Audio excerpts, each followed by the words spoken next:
Welcome to Jejak Sejarah YouTube channel.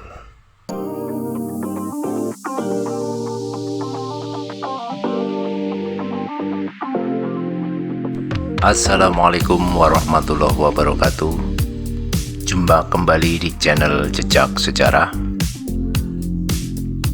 Pada video kali ini Jejak Sejarah akan berbagi pengetahuan tentang karomah dari Syekh Abdul Awal Kebumen yang konon diceritakan berangkat haji dengan menggunakan mancung kelapa. Makam Syekh Abdul Awal terletak di Desa Kebonsari, Kecamatan Petanaan.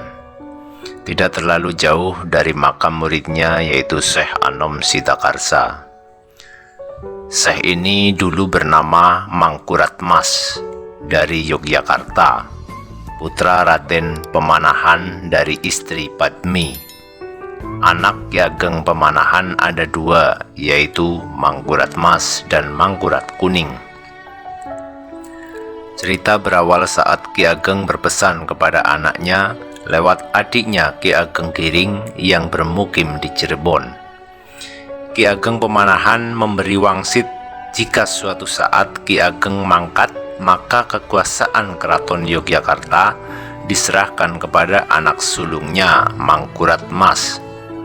Namun begitu ayahnya meninggal, Ki Ageng Giring malah tidak peduli dengan amanah untuk menyerahkan titipan kekuasaan kepada Mangkurat Mas. Melalui Patih Martapura sehingga terjadi geger dan menjadikan Mangkurat Mas pergi dari keraton dengan prinsip bahwa kekuasaan hanya akan menjadikan seorang bertaruh dan mungkin sampai di akhir ajal.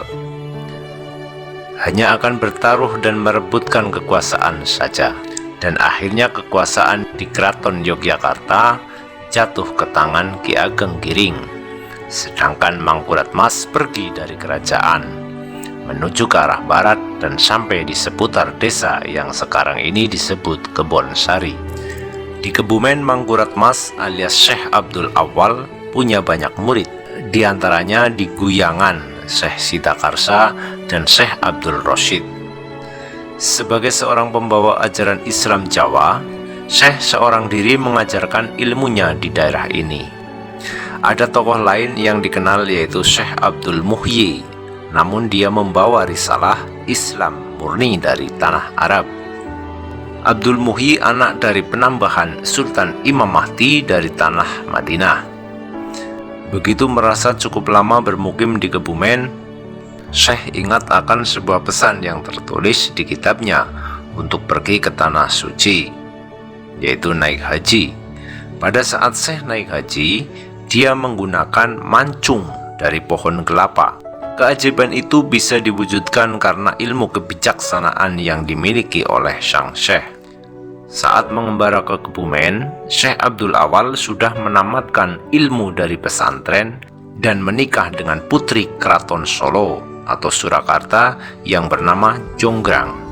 Belum sempat bekerja mengamalkan ilmunya, namun sudah didahului dengan geger perebutan kekuasaan di Yogyakarta dan pendudukan Belanda di tanah Jawa.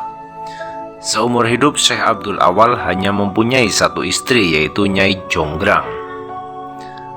Tempat mukim Syekh Abdul Awal adalah di Peduguan Kedung Ombo, desanya Grogol Beningsari. Namun begitu direbut oleh Belanda, daerah ini termasuk desa Kebonsari. Kedung Amba diambil dari makna kedung, artinya jero lan amba, melambangkan begitu dalam dan luasnya ilmu wali yang dibawa oleh Syekh Abdul Awal. Saat tiba di Kedung Amba, Syekh Abdul Awal membawa rasa sedih karena terusir dari istananya. Saat tiba di sini sudah ada sekitar 50 orang penduduk yang menghuni Kedung Amba. Namun hingga kini sulit ditelusuri siapakah mereka dan berasal dari mana. Satu cerita lagi, pada suatu saat Ratu Yogyakarta yang merupakan permaisuri Ki Ageng Giring sakit, Mangkurat Maslah yang berhasil menyembuhkannya.